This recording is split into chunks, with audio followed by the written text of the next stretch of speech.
So hi everybody and welcome to the channel again. So today we're just going to talk through some of the Land Rovers that we've had. So we've had 3 110s to try and 2 90s, and this is just some of our observations while we've been driving around. We've had myself driving 4 of them. Anne drove one of the 110s, so we get her thoughts as well on it. And it's a fantastic vehicle, but we'll let you watch the video and then you can see what your thoughts are on it too. So thanks for watching, and we'll catch you a little bit later.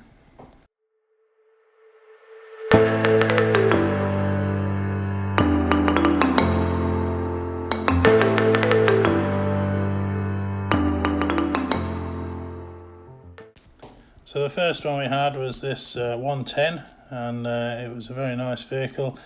These were on the old engines, and that sounds funny saying old engines in that the car has only been released for a year, but this was the D240 engine, which you can no longer get. It was very nicely spec'd. We enjoyed our time with it, and we managed to have a bit of fun. As you can see, the interior is pretty cavernous. Although the boot space isn't massive, even on the 110, they are quite a nice size.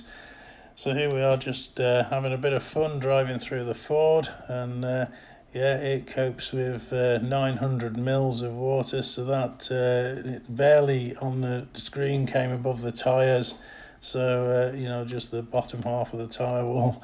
So well within its capabilities. Driving wise, it's got great sat nav in it. The touchscreen, it's a little bit slow at times, but it's not bad. So then we moved on to this one. This is the second one we had, distinguished by the Meet the Defender and different alloys. And again, it was well spec'd. It had got the similar sort of privy entertainment system, and it was okay. Again, we took that one through the Ford.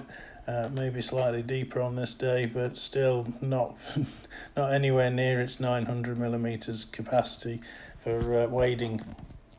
On the screen, it gives you wade depth, so you can see how deep you are into the water, and away you go. Again, similarly spec'd inside. It was again a D240. And we would have liked to have tried the petrol engine versions, but you stuck with what Land Rover would loan us. So the same spec virtually, and you can see there the Safari windows, Safari lights, and everything is very nice. So then we had this one, which Anne drove, and I was amazed. She got in it full of confidence straight away, no problems at all. She's owned a Freelander herself, so she's used to a bigger vehicle, but the Land Rover is bigger again. And but because you can see the corners, you can see the bonnet quite clearly, she was just very confident straight from the start, and really enjoyed driving it. Couldn't get her out of it actually. So she drove this one all the time, and as you can see, it's got a panoramic roof.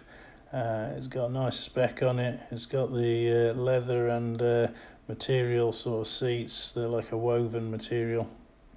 Look very hard wearing, and very nice. Slightly different colour on that one, of course, and some of the scenery that we've been taking in over the last summer, just to break the video up a little bit. But this one slightly different spec, but still a very nice car. Different alloys again. And like I say, Anne just jumped straight in, straight away, just no problems whatsoever. Just really enjoyed the drive. She's not usually a big fan of automatics, but this one, just no problem, just away she went. And so really enjoyed the day with it, and had good fun. This one had, as you can see just under the mirror there, it's got the switch, so you can have the camera view on the back.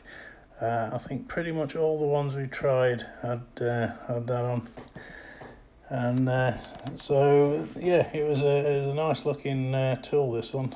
So this is the 90 now, and you can see the distinguishing between this 90 and the other 90 we've had. This one has the colour-coded panel on the rear side window with the Land Rover logo, and then the other one we tried, exactly the same car but without the panel.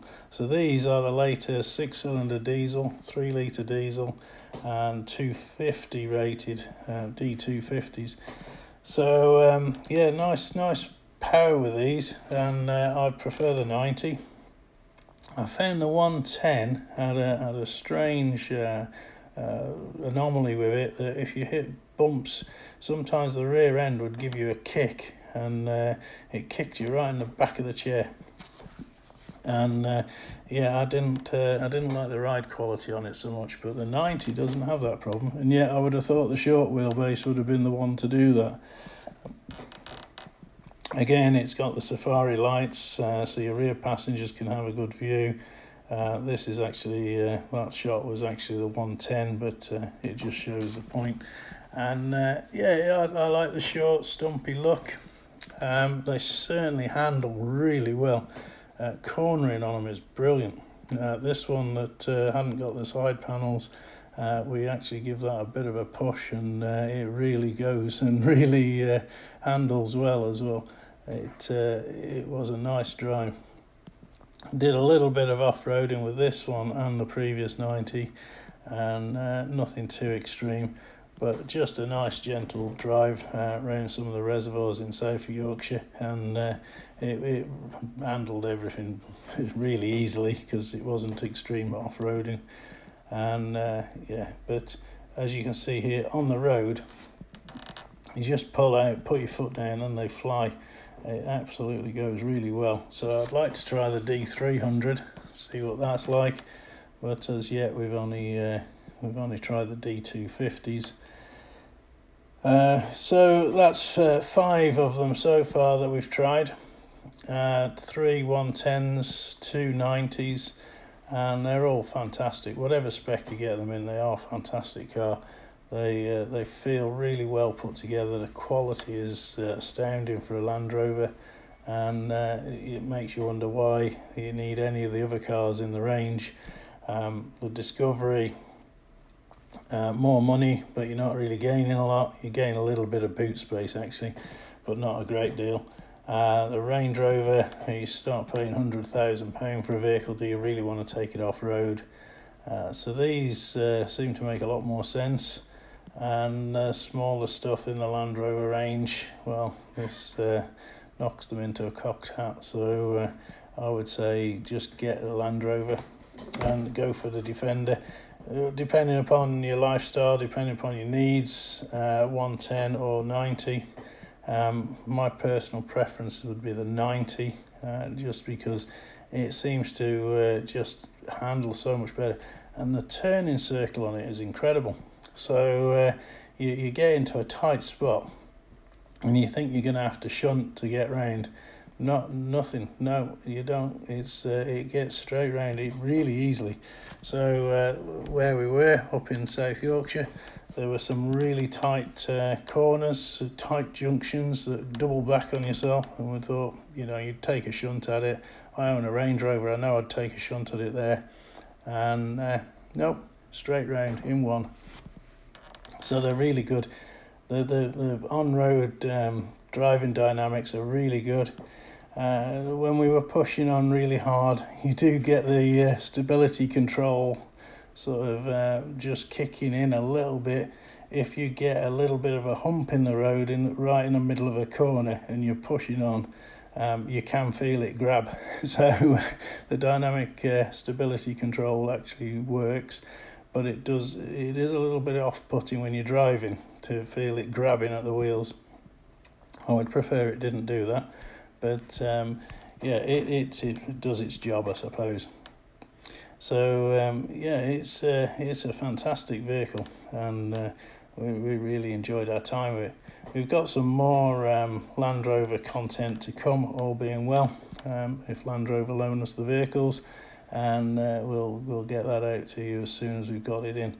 But for now, that's the 3 110s and 2 90s that we've tried, and we'll let you enjoy the rest of the footage.